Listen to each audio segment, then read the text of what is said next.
ஓம் சாந்தி. அவ்யக்த சமிக்ஞை 26 டிசம்பர் 2023. अपने आप को देखो, 5 विकार 5 प्रकृति के तत्वों के बंधन से कितने % में मुक्त हुए हैं. பாபா சொல்றார், தன்னைத்தானே நீங்கள் பாருங்கள், 5 விகாரங்கள் மற்றும் இயற்கையின் 5 தத்துவங்களின் பந்தனத்திலிருந்து எவ்வளவு சதவிகிதம் நான் விடுபட்டு இருக்கின்றேன். அதாவது 5 விகாரங்கள் நமக்கு தெரியும். காமம், கோபம், மோகம் அல்லது பற்று, பேராசை, அகங்காரம். இந்த 5 விகாரங்களில் இருந்தும் மற்றும் 5 தத்துவங்களின் பந்தனத்தில் இருந்தும், அதாவது 5 தத்துவங்களினால் உருவாக்கப்பட்டிருக்கின்ற இந்த உடலினுடைய பந்தனத்தில் இருந்தும், 5 தத்துவங்களால உருவாக்கப்பட்டிருக்கக்கூடிய பொருட்கள் எல்லாம் தான் நம்மை சுற்றி இந்த உலகத்துல இருக்கு. அப்ப இதனுடைய பந்தனங்களில் இருந்தும் எவ்வளவு சதவிகிதம் நாம விடுபட்டு இருக்கோம், இப்படி நம்மை நாமே சோதிக்க சொல்றாரு.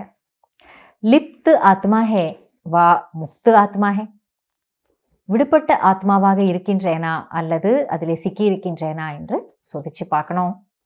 ஷரீருக்கா சம்பந்துக்கா கோய் பி பந்தன் ந ஹோ, இந்த உடலினுடைய மற்றும் உடலின் சம்பந்தங்களுடைய எந்த விதமான பந்தனமும் இருக்க வேண்டாம். ये तो खेल खेल में फर्ज अदाई निभा रहे हो.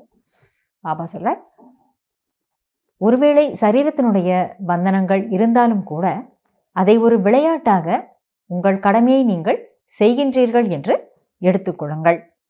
விளையாட்டாக உங்கள் கடமையை நிறைவேற்றி கொண்டிருக்கின்றீர்கள்.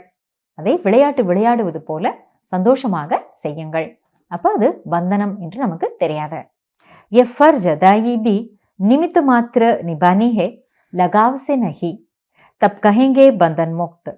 இந்த நிறைவேற்ற வேண்டிய கடமைகளை கூட நிமித்த மாத்திரத்திற்காக, அதாவது அது கடமை என்பதற்காக நாம செய்ய வேண்டும் என்பதை ஒழிய பற்றுதலினால் அல்ல, பற்றுதலினால் செய்கின்ற கடமை அல்ல.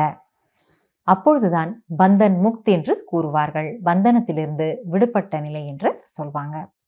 அதனால பாபா இன்னைக்கு 5 விகாரங்கள் மற்றும் 5 தத்துவங்கள், இந்த பந்தனத்திலிருந்து நாம எந்த அளவுக்கு விலகி இருக்கிறோம், விடுபட்டு இருக்கிறோம், எதனுடைய கவர்ச்சியிலேயும் மாட்டிக்கொள்ளாமல் இருக்கின்றோமா என்பதை சோதிச்சு பார்த்து அதை சரி செய்ய சொல்றாரு. இதை நாம செய்வோம். நன்றி பாபா. ஓம் சாந்தி.